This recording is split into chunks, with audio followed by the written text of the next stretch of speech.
Salve, salve, gente boa! Eu sou o professor Euclides, essa é a Escola Teófilos. Bem-vindos ao nosso canal. Você que está chegando agora, não deixe de se inscrever, deixar o seu gostei ao final do vídeo e partilhar. Partilhe à vontade com seus grupos de estudo bíblico, seus catequizandos, com seu grupo de família.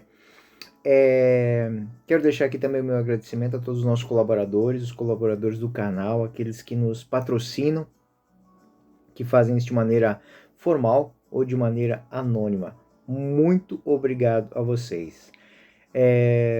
Nós estamos na nossa quinta lição dentro do Apocalipse. Hoje nós vamos estudar o capítulo 2. Como fizemos na última aula, vamos fazer agora também. Vamos tratar tema a tema, versículo a versículo, ponto a ponto. Nós estamos dentro do primeiro septenário das cartas, as cartas às igrejas, que vai em Apocalipse 2:1 a 3:22. Hoje nós vamos pegar o 2:1 e vamos até vamos fazer o capítulo 2 inteirinho. Na continuação daquilo que nós falamos na última aula, sem interrupção, é um discurso que vai enfocar o Cristo ressuscitado. João continua as cartas agora como um ditado para as sete cidades: Éfeso, Esmirna, Pérgamo, Tiatira, Sardes, Filadélfia e Laodiceia. Hoje nós vamos tratar Éfeso, Esmirna, Pérgamo e Tiatira, que fazem parte do capítulo 2. Então, primeiro ponto que nós vamos tratar aqui, então isso seriam as 7 cartas. Então, há uma ordem geral, né? E há uma estruturação dentro desse capítulo e do capítulo 3 também, de epístolas. Então, são pequenas cartinhas, pequenos bilhetes, mas diferente das cartas paulinas, por exemplo. O conteúdo teológico é muito enfático, e é um conteúdo teológico simbólico muitas vezes, porque direcionando-se a uma cidade, ele vai tratar das virtudes daquela cidade e das virtudes dos vícios dessas cidades. Então, essa é a estrutura, e sempre vai tratar o bônus, o prêmio de se estar fiel, de manter-se fiel, mesmo diante das circunstâncias daquela situação, e o ônus de se desviar do caminho. A centralidade do tema dessas 7 cartas é a apresentação de Cristo. Serão inúmeros os títulos messiânicos, os títulos cristológicos que serão apresentados aqui, todos eles com base no Antigo Testamento, de temas que são tirados de Daniel, Números, Reis. Então são também as comparações dos personagens maléficos nessa história. Então, livro do Números, livro do Êxodo, livro do Gênesis, inclusive, que vão tratar sobre os desvios da fé de Israel, né? A sinagoga de Satanás, que é um título que ele vai dar àqueles judeus que pervertem, e aí vai comparar esses que se pervertem com aqueles que se afastaram no período do exílio, que consta do livro dos reis, aqueles que se afastaram também na caminhada do deserto.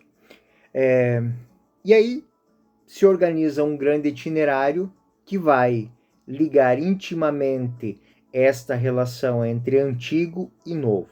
Cada carta tem uma estrutura formal, a mesma, né?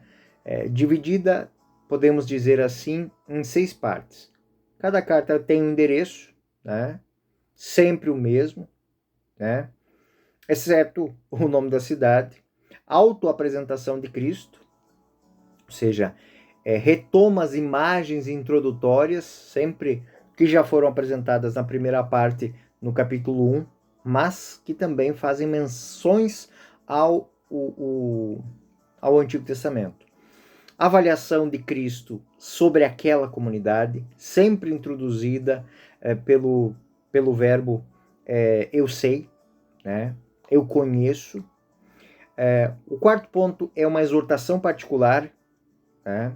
Que essa exortação vai corresponder ao estado da comunidade como de maneira individual, sempre introduzida pelo um verbo imperativo, ou seja, um mandamento, uma exortação. Espero, exorto-vos, né? A exortação geral, em todas elas vai existir uma exortação para ouvir o convite, né? A partir da quarta carta, esta exortação, ela vai citar também: ouçam a voz do Espírito. E a promessa ao vencedor. Elas mais ou menos são semelhantes em estruturas, variam com as imagens. Então, o prêmio é de acordo com os antecedentes dessa comunidade, né? E que é antecipado, em quinto lugar, a partir da quinta carta. A partir da quinta carta, que é a tira que nós vamos estudar hoje, o prêmio vem antes da exortação de ouvir a voz do Espírito, né?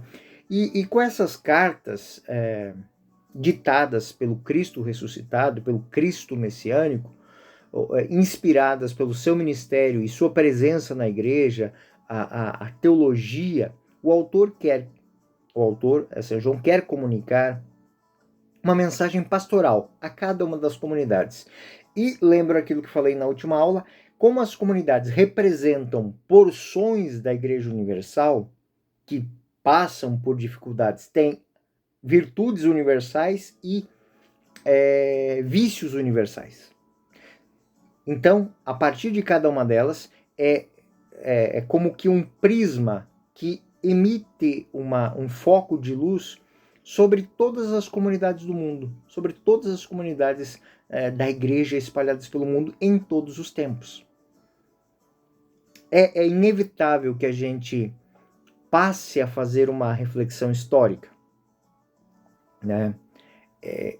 Primeiro, as igrejas da Ásia daquele momento, mas depois a todas as igrejas, né, do primeiro século da era cristã, e hoje, atualmente, a todas as igrejas espalhadas pelo mundo. Todas as igrejas, se nós olharmos para usarmos como um foco o capítulo 2 e o capítulo 3, nós vamos entender que em todos os tempos existem virtudes e existem perigos. Virtudes a serem ampliadas, melhoradas e vividas com perseverança, e perigos a serem enfrentados, né? E o problema fundamental que emerge é a presença dos erros dentro das comunidades cristãs. Às vezes é feita em referência aos nicolaítas, né, que seriam os idolatras, né? E em geral as pessoas que ensinam e vivem de maneira errada, né? São horas por exagero, horas por afastamento da doutrina correta, e podemos até falar de uma mentalidade generalizada dentro de todas essas comunidades, e generalizada dentro do ambiente judaico-cristão, que é um gnosticismo, ou seja, próprio daquele tempo, mas que está espalhado em toda a história. Ou seja, olhando para os evangelhos, olhando para a vida de fé, olhando para aquilo que muito bem foi apresentado pelos apóstolos, pela doutrina cristã, pensar que exista algo escondido, algo misterioso. Esse algo mistérico engana muita gente, desvia muita gente, faz com que as pessoas esqueçam que é muito objetivo o Evangelho: amar a Deus sobre todas as coisas e o próximo como a ti mesmo. E a repercussão disso é tomadas de decisão pautadas em cima do quê? A verdade dos evangelhos. E isso sempre foi manipulado por correntes, ora de um âmbito mais espiritualista, ora de um âmbito mais materialista, mas foram manipuladas. E esta é, de fato, uma mentalidade generalizada. Ou seja, em toda a comunidade vai ter alguém que vai se arrogar de possuidor da verdade. Esse possuidor da verdade, muitas vezes, para justificar os seus erros, vai conduzir outros ao erro. Né? Não vou errar sozinho. Né? Muitas pessoas elas não conseguem conviver com as suas fraquezas, as suas loucuras, os seus devaneios, e então, para se sentir mais acolhida, mais de bem com a sua consciência, fazem com que outras pessoas vivam daquela maneira, ou até mesmo pior, né? Justificando que aquilo é algo natural, é algo normal.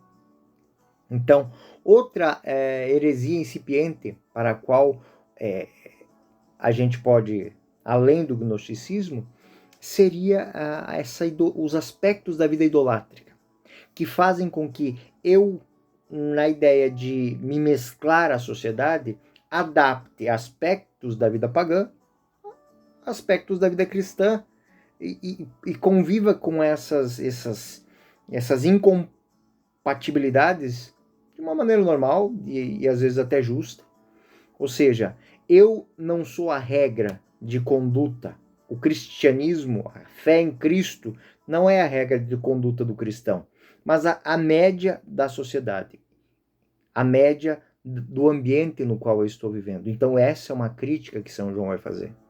Ou seja, as acomodações que eu faço, onde eu não tenho a coragem para impor não impor aos outros, impor a mim mesmo, uma atitude de vida coerente com o evangelho que eu professo, eu passo a fazer ajustes. Aquela expressão que a gente escuta de vez em quando, né? Ah, Deus é um só, é tudo a mesma coisa, né? Quando eu digo que Deus é um só, eu estou dizendo uma verdade. Agora, que é tudo a mesma coisa? Não. Deus é Deus. Deus Pai, Filho e Espírito Santo, ele é um só. Agora, que os ídolos se comparam ao Deus verdadeiro? Não. E aí as religiões que se autodeterminam, né, como panteístas, ou seja, Deus está em todos os lugares, né, nós vamos ter problemas com isso. E aí o São João quer que nós entendamos que isso é um problema. Quer que a sua comunidade entenda que é necessário uma perseverança, é necessário uma fidelidade, é necessário um conhecimento da fé de uma maneira profunda. Prestem atenção, tudo que eu estou falando nessas aulas aqui não tem nada de mistérico, não tem nada de pozinho de pirilim-pim-pim contido no Apocalipse. É aquilo que já disse na primeira aula, reitero agora, é uma maneira de olhar para a história da salvação. As 7 igrejas que nós vamos ver no capítulo 2 e no capítulo 3 do Apocalipse são as 7 igrejas espalhadas pelo mundo até hoje. Né? E eu posso ter as 7 igrejas dentro de uma comunidade paroquial. Posso ter as 7 igrejas ali. Cada uma delas, cada segmento dessas 7 igrejas pode estar espalhado por ali. Umas que se ajustam às modas do dia a dia, as outras que vivem de uma maneira ferrenha, dizendo que é preciso até circuncisão se for necessário, outras que vêm no Estado alguém que tenha que estar dando pitaco dentro da vida de fé de alguém, aqueles que acham que tudo é possível, tudo é permitido, né? Que se eu tô feliz, está tudo certo. Então, essas igrejas que nós trataremos aqui hoje, que para cada uma delas existem virtudes e existem também os vícios, estão aí passando pelos tempos. O que o Evangelho de São João vai mostrar e que o evangelista levou para suas cartas e que são apresentadas no Apocalipse, são a mesma coisa. Fidelidade ao Evangelho. A fidelidade ao Evangelho leva para a vida eterna. A infidelidade leva para a perdição eterna.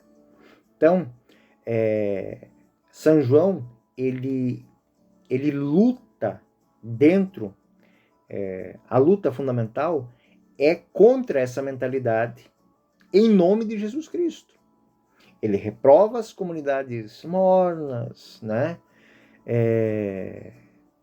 E louva aquelas que são fiéis e decididas em viver a constância mesmo entre as inconstâncias.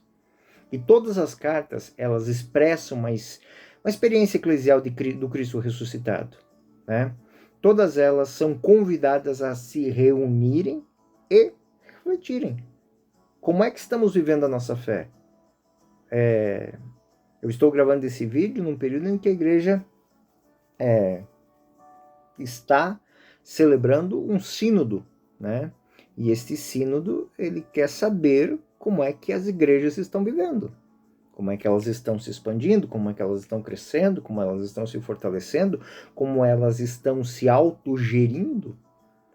E esse tema é um tema fundamental para se estudar nos grupos de estudo durante esse período de sínodo. Entender como é que a minha comunidade quais são as características virtuosas e quais são os vícios que estão dentro dela. Para quê? Para sobressaltarmos aquilo que estamos vivendo de bom e tentarmos eliminar, né, dissipar os vícios, os erros, os enganos, as fraquezas que possam existir. Então, neste momento, São João vai enfatizar dentro dessas cartas que são dirigidas a comunidades que devem se reunir e refletir sobre si, que a igreja vive a presença ativa de Jesus Cristo, do Senhor, e permite-se, e as comunidades, as igrejas devem permitir-se serem desafiadas, serem transformadas, e as próprias necessidades são desafios. As próprias dores, os sofrimentos, as perseguições, elas são ferramentas de purificação. Quantas reflexões nós fizemos nesse período de pandemia? Quantas reflexões fizemos em períodos de dificuldades dentro das nossas comunidades? Uma comunidade, por exemplo, que passa por uma situação de calamidade pública, né? Onde todos sofrem, onde tudo parece, a única coisa que nós temos é a nossa fé em Deus e a colaboração do companheiro do lado, do vizinho, que às vezes nem mesmo é alguém que professa uma fé tão decisiva e diferenciada, mas que através dessa reflexão proposta pelo evangelista João, pelo autor do Apocalipse, obtém uma purificação. Ou seja, é como algo um metal que passa pelo crisol, onde todas as impurezas são queimadas. E aí vem aquele questionário que eu faço, eu já disse tantas vezes, se não existisse a estrutura que nós temos, se não existisse os controles sociais que nós temos dentro e fora de nossas comunidades, será que nós seríamos tão cristãos quanto somos hoje? Eu sempre gostava de fazer essa reflexão, quando eu perguntava para as pessoas qual é a sua vocação, qual é o seu propósito de vida. Meu propósito é de... E você faria tudo isso que você está dizendo que faria se você não tivesse o amparo dessa comunidade, se você não tivesse as ferramentas que essa comunidade te dá, se você não tivesse a proteção dessa comunidade, se você não tivesse o financiamento dessa comunidade, você faria isso tudo que você está dizendo? Se você estivesse num país estranho, onde que você não fosse a maioria, Você seria o cristão que você disse que você vai ser? E é uma pergunta que eu faço para mim. Se eu não morasse num país católico, se eu não morasse num país cristão, eu seria o cristão que eu sou hoje? Essa é a grande pergunta que está por detrás dessas cartas enviadas às 7 cidades, às sete comunidades da Ásia. Vocês têm vícios e têm virtudes. Quem vai vencer? Vocês vão ficar com os prêmios que o mundo lhes dá, que são propostos pelo Império Romano, que são propostos aí pela vossa comunidade, pelo grupo econômico que está dominando agora no momento, aqueles que estão aí, que batem palmas para você. Essa é a realidade que está contida aqui dentro. Bom, já me estendi muito nisso. Vamos ver uma a uma. Como é que São João faz isso? Através de vários símbolos que aludem ao Antigo Testamento, exatamente em cima desses símbolos que eu gostaria que vocês fixassem. Porque São João queria que esta simbologia mistérica ela deixasse de existir. Que eles soubessem exatamente quando ele está falando usando um símbolo, esse símbolo ele deve ser visto de uma maneira muito própria, muito peculiar, própria da fé. As cartas, portanto, elas desempenham um papel de um rito penitencial, que torna a comunidade cristã capaz de se ouvir, de se entender e de entender a grande mensagem sobre a história da salvação, que está agindo, que está acontecendo dentro de cada comunidade.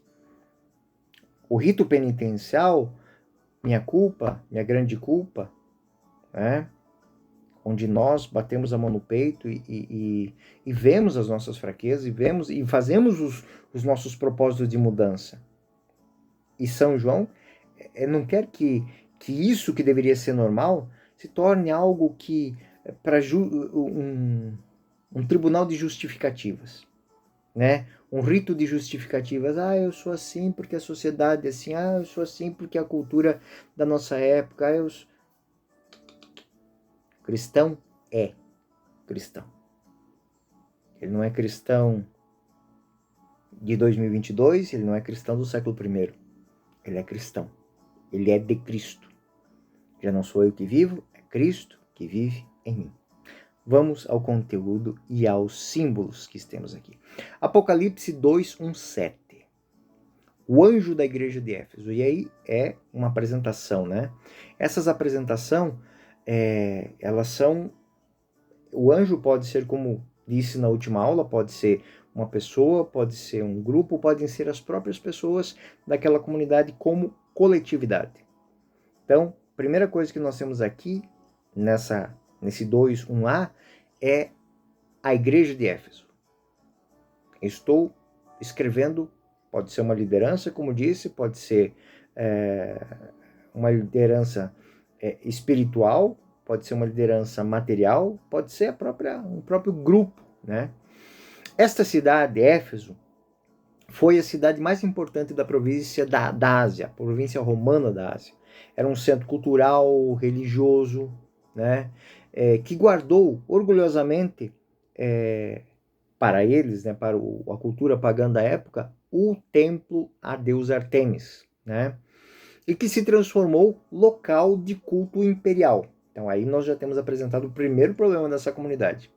Uma comunidade que é convidada a manter laços com o paganismo por motivos de cunho estatal, ou seja, para manter as benesses daquela cidade, ter os privilégios de cidadãos romanos, deveriam prestar um culto restrito à pessoa do imperador. Então,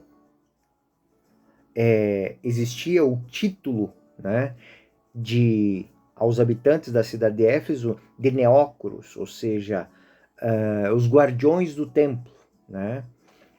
E ali, dentro do templo, se guardavam vários escritos de magia que foram produzidos ali. E a comunidade cristã, que nasceu lá com a pregação de Paulo, isso nós podemos ver em Atos dos Apóstolos, capítulo 19, essa comunidade nasce por volta do ano 54 e logo se tornou uma comunidade forte.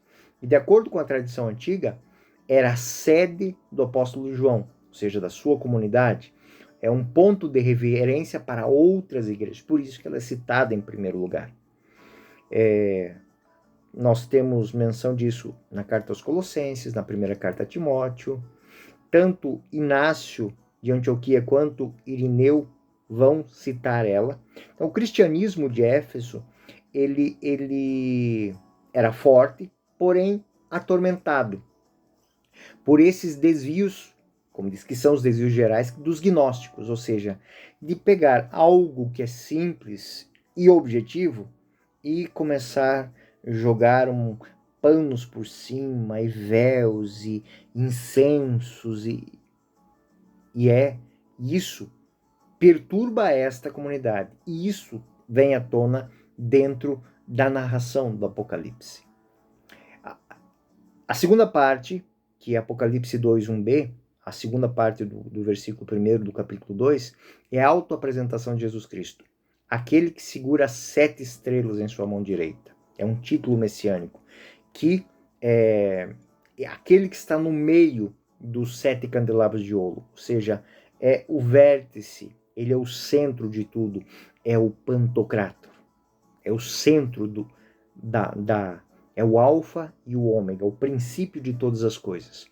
E aí ele vai usar as imagens que já foram apresentadas no capítulo 1, capítulo 1, 13, alguém semelhante ao Filho do Homem, que na mão direita, versículo 16a, segura as 7 estrelas, ou as 7 chamas. Apocalipse 1:20 também vai falar isso, os 7 candelabros de ouro. Com essa referência, que é uma referência eclesial, que usa 2 verbos significativos aqui, aquele que mantém com força e aquele que caminha no meio, ou seja, aquele que está no centro das decisões, aquele que mantém. A primeira expressão, ela fala objetivamente do Cristo, né? Que é ativo, que é poderoso e que mantém aquela comunidade. Ou seja, se não for fé em Jesus Cristo, por que as nossas comunidades se reúnem? Por que nós nos encontramos para a oração? Então, é o Cristo que nos faz comungar. E aqui faço uma menção, talvez não bem própria do que está dizendo, a própria Eucaristia, ou seja, corpo de Cristo, né, nos faz andar em comunhão. Segundo, é aquele que caminha no meio, ou seja, é o centro das igrejas, é o princípio dinâmico da vida da igreja, é ele que comanda, né? Nós podemos dizer que a igreja tem uma estrutura hierárquica, mas essa estrutura hierárquica se fundamenta em cima dessa grande reflexão. Aquela reflexão que São Paulo e o autor dos Atos Apóstolos, São Lucas, nós e o Espírito Santo. Nós e o Espírito Santo. O Espírito Santo que age em nós, que toma as decisões, que está por detrás das decisões. E aí, como falei há pouco, temos uma sentença de julgamento e temos um aplauso para as virtudes. Apocalipse 2, 2, 4. Conheço tuas obras, teus trabalhos, tua paciência. Não podes suportar os maus. Pusestes à prova os que dizem-se apóstolos e não os achasse mentirosos.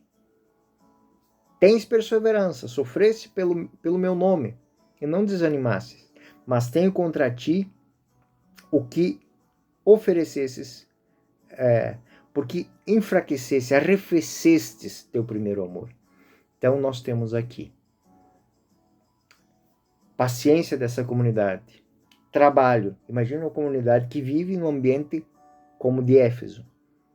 O centro onde você se dizer cristão, se apresentar como cristão, faz com que você perca alguns benefícios que você tem. Isso existe até hoje. Se eu me posicionar como cristão, se eu viver aquilo que o Evangelho diz, quantas pessoas vão virar as costas para mim? Agora, se eu for maneiro, for legal, um cara assim, cada um vive o que quiser, é assim mesmo. Ou essa sociedade de Éfeso, essa comunidade de Éfeso, sofreu, né? Sofreu, foi perseguida, mas também é questionada por ouvir mentiras e não dizer nada. Ouvir pessoas pregarem um outro Cristo e não falar nada. E por fim, por viver nesse ambiente, começar a arrefecer do primeiro amor. Ou seja, eu vou me mediocrizando, vou me igualando. Então temos aqui no capítulo 2, do versículo 1 ao versículo 4, este primeiro chamado. É o quê? Uma sentença e um julgamento. Existem as virtudes e existem os vícios. Vamos ver como é que isso como vocês viram, tem o aspecto positivo e o aspecto negativo. O esforço, a constância e depois o desânimo, né? De acordo com uma forma querida pelos profetas, apresenta-se o afastamento do primeiro amor, né? Da perda desse entusiasmo amoroso. E aí, aquilo que fecha, né? Que é a exortação. A exortação à mudança. E aí, Apocalipse 2, 5, 6, lembra-te, pois, de onde caíste. Arrepende-te, retoma as primeiras obras, volta ao primeiro amor, em outras palavras. Né? Mas isso tens de bem. Detesta as obras dos nicolaítas, como eu as detesto. Então, aqueles que estão mentindo, aqueles que estão pregando, aqueles que estão dizendo que tudo é possível, tudo é praticável, deteste eles. Né? Deteste no sentido de eles não devem estar no nosso meio. Né? E aí ele evoca a queda, né? Para que aquelas pessoas entendam que onde elas caíram, elas devem se levantar. Elas, aquelas duas outras menções que eu falei, ele é o centro e ele é a força. Então ele é aquele que está ali para fortalecer, para dar sustento, né? Para sustentar aquela comunidade. Então,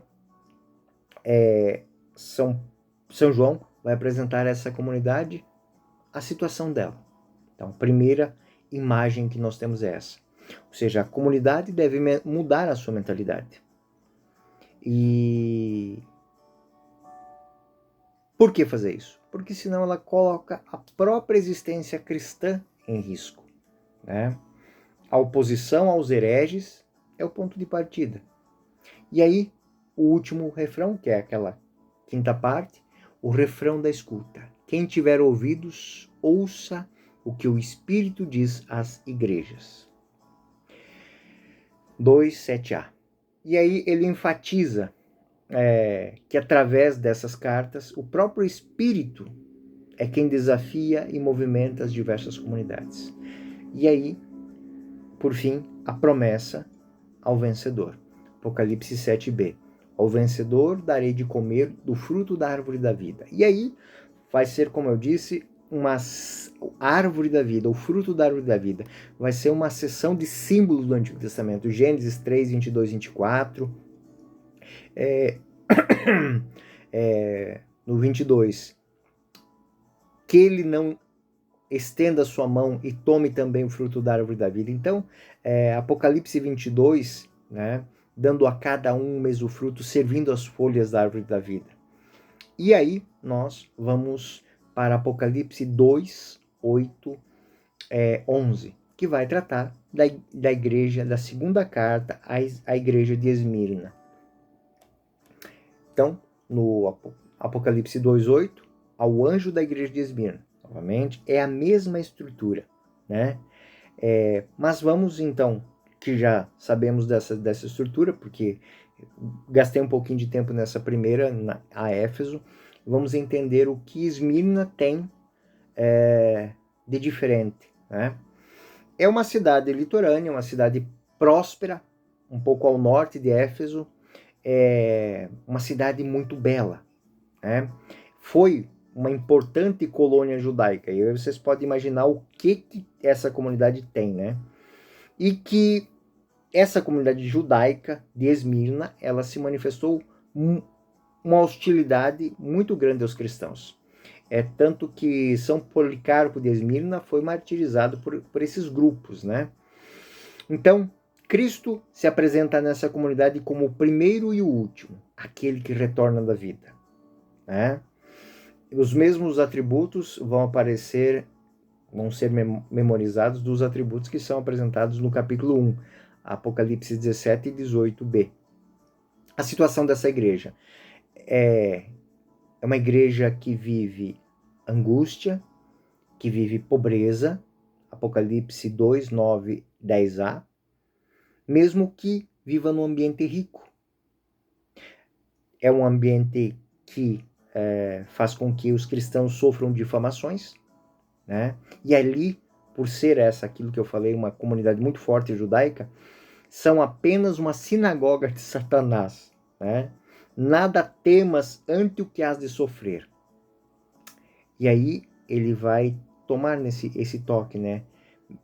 Suportar, mesmo que prisões, mesmo que perseguições. Suportem isso.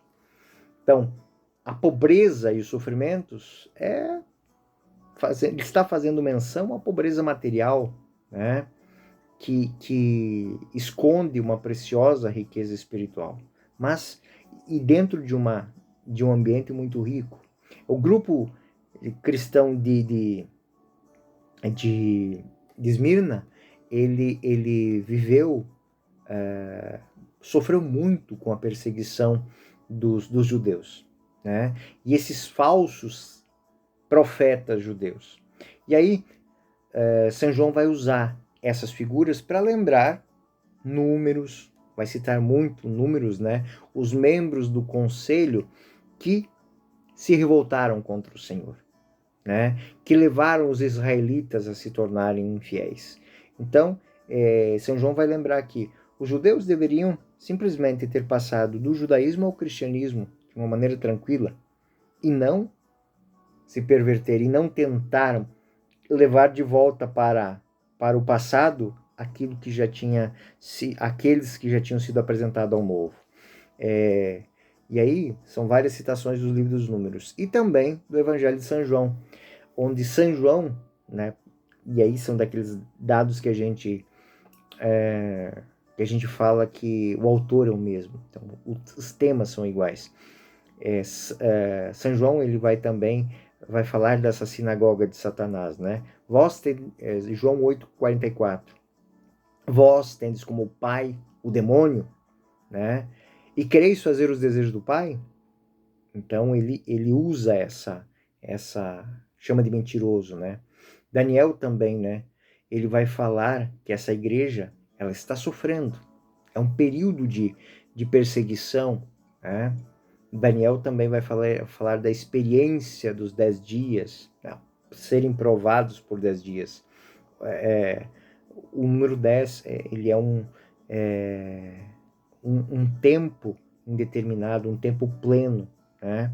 Então, Apocalipse 11, 8, né, vai falar disso, chama esta cidade de Sodoma e Egito, onde crucificaram o Senhor. Apocalipse 2, 10b, tereis tribulações durante 10 dias, sê fiel até a morte, e eu te darei a coroa da vida. São João aqui, ele deixa bem claro que nessa comunidade a vida não é fácil, né?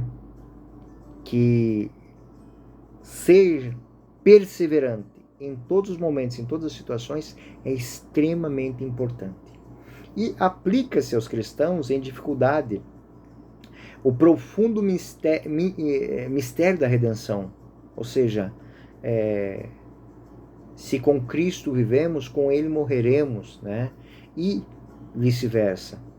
E é o êxodo para a Páscoa, é o êxodo para o encontro final. E qual a promessa de quem vive a fidelidade, vive e consegue suportar e passar por tudo isso? Quem tiver ouvidos, ouça o Espírito diz: o vencedor não sofrerá dano algum na segunda morte. O que é essa segunda morte? E ele vai falar: a segunda morte é aquele que experimenta a vida e depois se volta para o pecado. Né? Ele vai falar isso em Apocalipse 20. A morte é a morada e morada subterrânea foram lançadas no tanque de fogo. Ou seja, a primeira morte foi extinta. A segunda morte é esta, o tanque de fogo. O tanque de fogo é uma visão. No tanque de fogo, todas as impurezas, todas as máscaras são queimadas. Ali você mostra de fato quem você é. E conviver com seus defeitos, ter que viver com os teus erros, os erros que você tinha a chance de corrigir e não quis corrigir, é o inferno. Apocalipse 21:8 também vai falar disso. Terão como quinhão tanque ardente de fogo e enxofre, a segunda morte. Então, é uma fórmula rabínica recorrente e a gente encontra ela nos Targumins, indica que existe a possibilidade da vida eterna e da danação eterna. Aqueles que são fiéis, que passam por todas as provações, por todas as perseguições, vivem de fato o Calvário com o Cristo, passarão pela morte, mas terão a ressurreição. Aqueles que fazem isso tudo e negam Cristo, terão o fogo e o enxofre. Apocalipse 2, 12 e 19. Aí ele está falando a Pérgamo. Então tem a apresentação, 2a. É uma fórmula muito, muito comum, né? Então eu não vou me estender muito isso. Ao anjo da igreja de Pérgamo. Apocalipse 2, 12a. Capital de uma província, essa era oficialmente a capital da Ásia. Ela era o centro da Atália, então era a cidade dos Atales. Estava a cerca de... Era uma cidade à beira-mar, né, litorânea, mas que ficava no alto de uma colina. Era uma cidade que tinha um altar dedicado a Zeus e um santuário popular de Asclépio Salvador. Então era um dos títulos de Zeus. Mas ela se caracterizou por ter se tornado o maior centro, o maior templo. Pérgamo se tornou o maior local de culto ao imperador. Era o local específico para a solene adoração imperial. Inclusive, muitos vinham de outras regiões da Ásia para ali para prestar os sacrifícios, as oferendas à imagem do Augusto. Né? Era não só Augusto, mas é um momento em que o Estado se dignifica, ou seja, o Estado se torna uma divindade. O Cristo é apresentado também como aquele que tem a espada de dois gumes, né?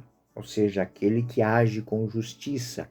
O símbolo da espada ele está apresentado também na primeira parte, Apocalipse 1,16, e evoca a imagem da força do combate. Né? Uma espada de dois gumes é uma espada que, onde ela vai, ela faz, digamos, ela tem um poder. Né? Ela, ao ser manejada, ela corta ambivalente dos dois lados. Né? E aí, qual o julgamento que é feito a essa comunidade? O que é trazido à tona? Que comunidade é apresentada por Pérgamo? Sei onde habitas. Aí se acha o trono de Satanás. Ou seja, o pai da mentira. Mas tu te apegaste firmemente ao meu nome e não o renegaste. Então eu estou dizendo que eles vivem num ambiente religioso, onde o Estado tem mais poder que a divindade. Ou o Estado se faz um Deus. E se mantém firmes. Aí ele questiona, né? E elogia, né? Não renegasse o meu nome, mesmo naqueles dias em que minha fiel testemunha Antipas foi morto entre vós. E aí ele está fazendo uma menção, do bispo de Pérgamo, né, que morreu sob o governo de Domiciano, né? O bispo foi torturado, foi martirizado, colocaram ele dentro de um touro de bronze em chamas, né? Ele foi martirizado, essa foi a morte que foi condenado o bispo de Pérgamo. E aí por isso que ele vai falar. Outras preocupações são, dentro da comunidade, são os nicolaítas, né? Que vamos dizer que é permitido praticar imundícies, que são consideradas comer as carnes sacrificadas aos ídolos, sacrificar aos ídolos. E aí aquele outro tipo de comunidade, uma comunidade que vive num ambiente paganizado, extremamente até com o braço do Estado, onde que o Estado vai ditando o que aquela comunidade tem que viver. Então essa comunidade, ela embora carregue o nome de Jesus Cristo, ela se deixa levar por essas outras doutrinas. E é muito bonito, porque daí ele cita, são tão fiéis ao nome de Cristo, levam o nome de Cristo, que um dos seus líderes foi martirizado. Porém, mesmo com esse testemunho de fé, muitos vão dando a sua deslizada. Ou seja, são cristãos, são firmes, mas, vírgula, mas tem os seus desvios. E entre os desvios está isso. Eu sou cristão, mas eu participo das festas e dos banquetes com as carnes sacrificadas aos ídolos. Então, numa apropriação indevida, é claro, né, em uma comparação mutatis mutandis, né, aquelas pessoas que no domingo vão à igreja, participam, são fiéis, pagam o dízimo, usam aquela expressão assim, já fiz meu compromisso, já cumpri minha obrigação de hoje, mas durante a semana, no dia a dia ali, não fazem derrogados, têm os mesmos vícios dos viciados, dos viciosos, né? Também fazem do dinheiro seu Deus, né? Também se banqueteiam com os aplausos e os honores da sociedade, também gostam de likes e outras coisas mais, né? É esse tipo de comunidade que nós temos aqui. Os perigos são esses, são os desvios. Eu sou cristão, né? Eu tenho um líder muito bom ali, o meu pároco é um cara, o meu bispo é um cara. Mas eu dou as minhas escapadelas, né? E aí ele vai fazer menção às idolatrias de Baal, né? Os israelitas se tornaram infiéis. Por quê? Porque se casaram suas filhas com as filhas dos pagãos e quando viram já estavam vivendo as orgias que eram comuns. E aí a prostituição e outras coisas mais, né? Nesses ritos inclusive no templo ao imperador, existia a prostituição sagrada, ou seja, as pessoas iam para lá para se prostituir, para comer, beber, praticar devassidões e tudo mais, como um ato de adoração ao imperador. Bom, a exortação que ele faz é um convite ao arrependimento. Arrependa-te. Apocalipse 2,16. Se não viverei em breve a ti, e combaterei contra eles com a espada de minha boca. É aquela espada de 2 gumes. Ou seja, A espada da verdade, a espada que abre medulas e ossos, como a visão de Daniel, né? A promessa a quem conseguir fazer essa conversão. O vencedor daria um maná escondido e uma pedra branca. É uma joia. Isso se refere a presentes simbólicos, né? Comida e uma joia, nutrição messiânica, a nutrição que foi dada ao povo na caminhada do deserto, né?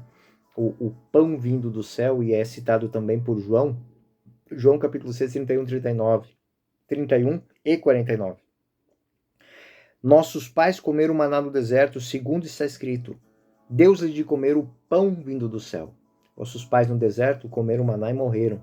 Mas o pão que eu vou dar é um pão que leva para a vida eterna. E essa relação pessoal e amorosa com Cristo ressuscitado é só possível àqueles que acolhem. E aqui nós temos uma visão da Eucaristia, ou seja, uma menção à Eucaristia. Aqueles que se arrependem podem viver a comunhão novamente. Aqueles que mudam de vida podem retornar à comunhão. É bonito essa relação aqui. Tiatira, a última que nós vamos estudar hoje. 2, 18 a 29. Tiatira, aquela introdução clássica ao anjo da igreja de Tiatira, que é capital da Lídia, localizada no vale muito fértil entre os rios do rio Licos, né? Não era uma cidade, do ponto de vista econômico, político, muito importante, mas era uma cidade que tinha laços muito fortes com Pérgamo. Então era a segunda, vamos imaginar assim, que era a segunda dentro daquela região. E principalmente porque ali eram feitos os artesanatos. Era um centro comercial. Então tudo que Pérgamo necessitava, Tiatira produzia. E aí se mantinha uma relação de comércio que possui alguns problemas, né? Porque o artesanato dali, então, eram feitas ídolos, imagens e tudo mais. Então, esse intercâmbio comercial, embora fosse uma comunidade muito fiel, levava a desvios. E aí vamos ver como é apresentada. Aqui, é a única vez dentro do livro do Apocalipse que, de fato, Jesus é apresentado como Filho de Deus. Não é usado um título simbólico, um título messiânico. É muito objetivo. Jesus Cristo, Filho de Deus. Então, Apocalipse 2,18b. Eis o que diz o Filho de Deus, que tem nos olhos como chamas de fogo e os pés semelhantes ao fino bronze. Então, como disse, é a única vez que ele é citado. E aí nós vamos entender por quê. Apocalipse é um tema que já foi apresentado, né? Esses atributos desse Filho de Deus. Os olhos como chamas de fogo, os pés parecem incandescidos à fornalha, né? Pés fumegantes. E evocam a capacidade de discernimento e uma estabilidade segura. Ou seja, o Filho de Deus, né, que é aquele que consegue ver os sentimentos internos, ver as verdadeiras intenções, né? O julgamento que é feito sobre essa igreja é muito interessante. Conheço tuas obras, teu amor, tua fidelidade, tua generosidade, tua paciência e persistência. E as tuas últimas obras, que excedem as primeiras. Mas tenho contra ti que permites a Jezabel, mulher que se diz profetiza, seduzir meus servos e ensinar-lhes a praticar imundícies e comer carne imolada aos ídolos. E lhe dei tempo para arrepender-se, mas não quer arrepender-se das imundícies. Desta vez, lançarei num leito, uma cama, e com ela os cúmplices de seus adultérios para aí sofrerem muitos. farei perecer pela peste seus filhos. Hão de saber que eu sou, e darei a cada um de vós segundo as suas obras. É aquela comunidade onde existe uma fidelidade, existe mas por debaixo dos panos, a quatro paredes, a vida que se vive não é uma vida santa, não é uma vida justificável. E por que se vive isso? Para manter as relações com... Aí é aquela questão do comércio, né? Eu permito viver certas relações que não deveriam existir. Então, o convite que é feito a essa comunidade é um convite de quê? De conversão também. Ele elogia o processo em virtude, mas denuncia uma heresia interna. Essa rainha Jezabel é um símbolo da idolatria. O que era produzido nessa comunidade? Eram produzidos os ídolos, eram produzidos os altares que eram vendidos em Pérgamo. Então, muitos desses cristãos, eles eram comerciantes, eles eram artesãos e eles viviam disso. E a fidelidade que eles tinham a Cristo deveriam colocar de lado aquilo. Mas era a profissão. Então, por não querer mudar de vida, eles continuavam, eles eram cristãos, tinham dinheiro, eram generosos, eles financiavam as comunidades, eles ajudavam os fracos, mas isso era fruto de quê? De uma infidelidade, porque eles estavam vivendo uma vida dupla. Eles eram cristãos de profissão de fé, mas comercialmente eles eram fabricantes de ídolos. Então, eles eram idolatras. E alguém no meio, que ele vai citar como essa Jezabel, que era filha de Etbaal, rei dos Sidônios, que ensinou o esposo, que era o rei Jeroboão, ao culto a Baal. Então, Jeroboão, que era um homem que tinha construído o templo, tinha restaurado o templo e tudo mais, lá dentro do templo ele criou lá uma salinha para os sacrifícios ao deus dos Sidônios. E a mesma coisa que tinha aqui. Então, eram cristãos, mas na sua casa tinha um punhado de altarzinho, né? Quem passava, eles vendiam o altar. Então, é um convite a fazer uma reflexão sobre aquelas comunidades onde que o ambiente econômico, comercial, leva as pessoas a não viverem a fidelidade de Jesus Cristo no tocante àquelas coisas mais básicas. Honestidade, seriedade, transparência. Tem gente... todas essas comunidades, elas podem existir dentro de uma paróquia só, dentro de uma diocese só. Então, essa reflexão é uma reflexão sobre a história da salvação. Mas vamos adiante. Essa rainha fenícia, que tinha favorecido o culto a Baal, ela tornando exemplo negativo de infidelidade, né? E aí, a isso se soma aquela mentalidade gnóstica, que isso também era permitido porque nós não somos fiéis, mas somos generosos. Então eu faço um punhado de coisa aqui, mas eu vou dar uma oferta, né? Um dízimo gordo, uma oferta gorda. E muitas vezes essa oferta é fruto daquilo que está sobrando de algo que eu tirei indevidamente de alguém. A gente tem essas realidades. Então essa reflexão que São João quer que essa comunidade faça, né? A exortação. A vós, porém, e aos demais de Tiatira, que não seguis a doutrina e não a conheceis, como dizem, as profundezas de Satanás, não imporei outro fardo, mas guardai o que tendes até que eu venha. Ou seja, essa comunidade foi ameaçada com o quê? Com doença, com pestes, com privações. Mas aqueles que forem fiéis, né, não terão que viver algo além disso.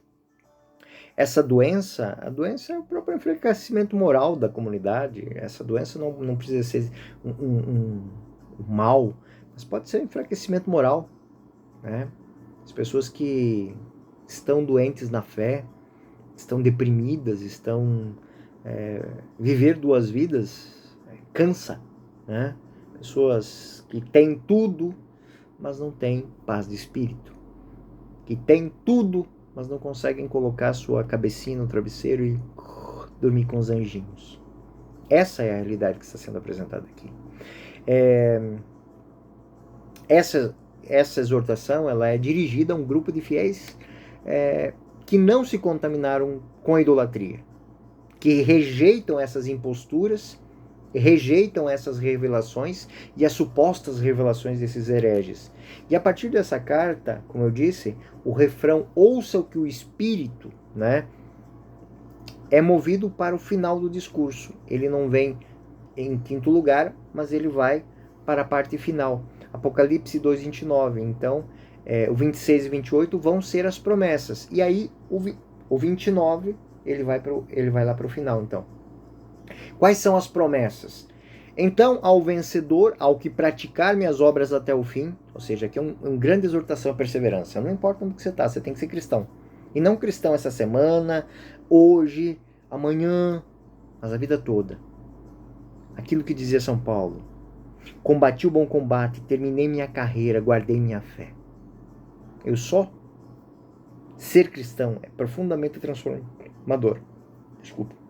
É transformador. Mas é empenhativo e cotidiano. É diurno. É diuturnamente viver essa fidelidade.